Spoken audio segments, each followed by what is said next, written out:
this is the last warning I'm giving it to you, that you ever say that you are living for your parents and you are doing such and such thing for your No, no, no, parents. no. No, listen to me now. Okay, okay, okay. If you I'm listening. ever say this again, I'm going to walk out from this home and Okay, will never come back. okay. I'm sorry. I'm telling you, ever say that you are living for your parents. What the hell you mean that you are Out of all the DMs I've received, it's incredible to me how many people wanted me to comment on this video. Now, it's a very emotionally complex situation amongst the brown community. Now, if you read the comments on that video, the amount of people that are triggered and they don't know what to think or how to put it. They just know it feels really bad. So I'm going to try my best to put this in some kind of sensible way as possible. Even I'm losing my ability to speak intellectually because it's such a deeply complicated thing to cover. So I'm going to start with this. A lot of our parents that have this level of resentment and anger in their voices and their eyes, their faces have almost been settled into a frown, is because there was a lot of life decisions, a lot of things that did not go their way. Now, unfortunately for me, what I see in Waji's mum's eyes is pain and resentment of a life maybe that's been unlived, maybe a life of dreams and hopes that have just been crushed at every part of the way. And when you get your parents that get extremely offended and angry at you when you say that I'm living my life for you, they don't realize that subconsciously in the background, with the misery and the resentment that they're living with in their hearts, they have subliminally, they've communicated to their children, I'm unhappy. I'm unhappy with what I have. I'm not satisfied with what I have. And we don't realize the effects of nonverbal communication in our culture. You can't be saying things around the house. I don't have my own home. Or I don't have this. And I never had that. And no one cared about me when they did this. Because children naturally, like a sponge, pick up on that information. And they say that they live for you. They say that they made certain decisions for you because deeply, psychologically, they understand that you were missing all of that. And a child's mind is so soft and malleable. Now, when they grow up in that, they believe they have to be the one that provides it. Just like in divorce culture or separation culture, a child internalizes that breakup and thinks, what did I do to make this happen? So that trickles over into all these other bits of life. And I see the uncomfortability and the pain in Waji's eyes because he's trying to say that I live for you because you said you didn't have this.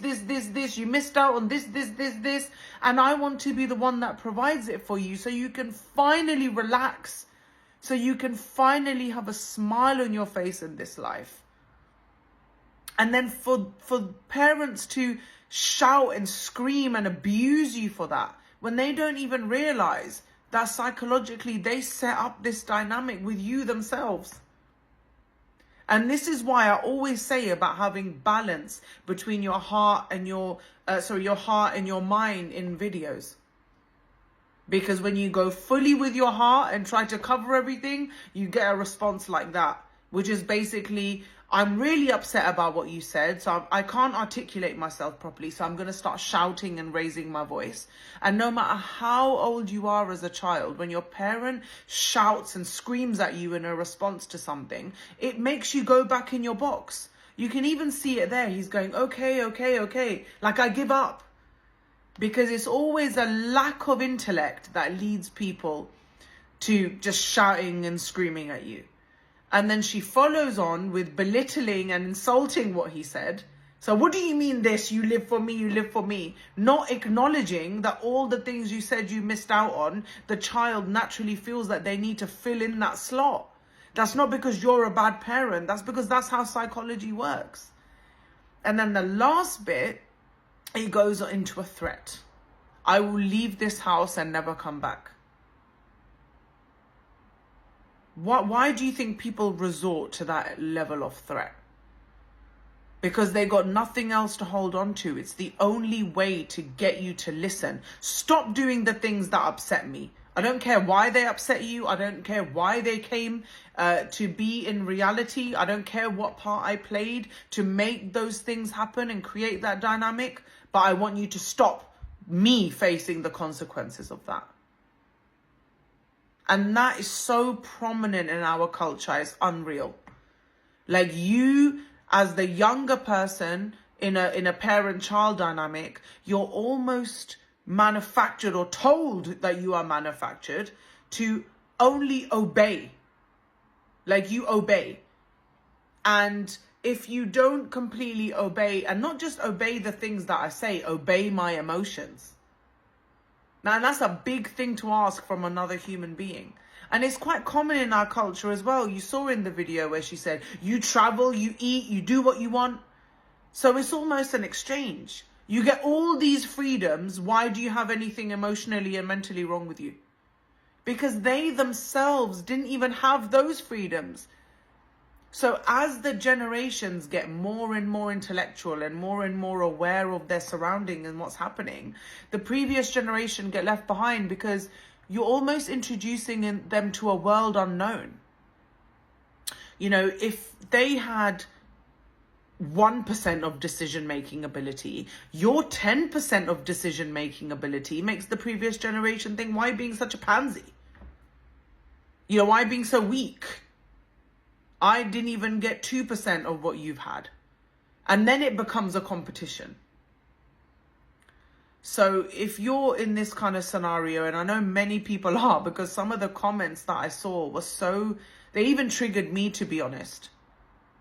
And it's taken a lot of research into psychology, a lot of therapy, a lot of this stuff to come to the understanding of why parents are so emotionally coercive to their children in the South Asian community. And all I can come to is this a lack of intellect. And I know we use the word jahiliyat as an insult, but it's not necessarily true. Our previous generations that emotionally coerce us, they weren't intelligent. They didn't have an education, majority of them. That's how they were taught. This is how I'm going to get what I want right now. You're insulting me, so now I'm going to tell you why you're so inadequate, why your opinion doesn't make any sense, and why it doesn't matter. And it's very interesting when you add the dynamic on of being Muslims as well, because we are not allowed to be disrespectful to our parents. So what does that mean? Find balance and calm in yourself. Arm yourself with knowledge. Understand yourself before you try and make somebody else understand you. Because as you can see there, when you haven't done enough research into why somebody responds the way they do, you end up responding like what G is now. Like, okay, I won't do it. And what does that say to the person who's shouting at you? Okay, they've shut up now and I won. Emotional triggers are always a sign to you that something has been unresearched about your own self. And that's not to say people that are emotionally intelligent don't get triggered. Of course they do.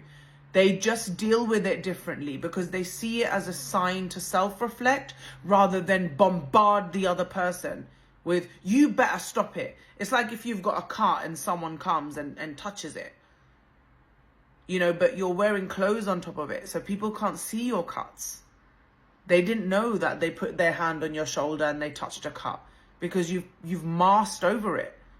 You need to have enough self-esteem to understand where you're coming from before you can enter your parents in this type of dynamic.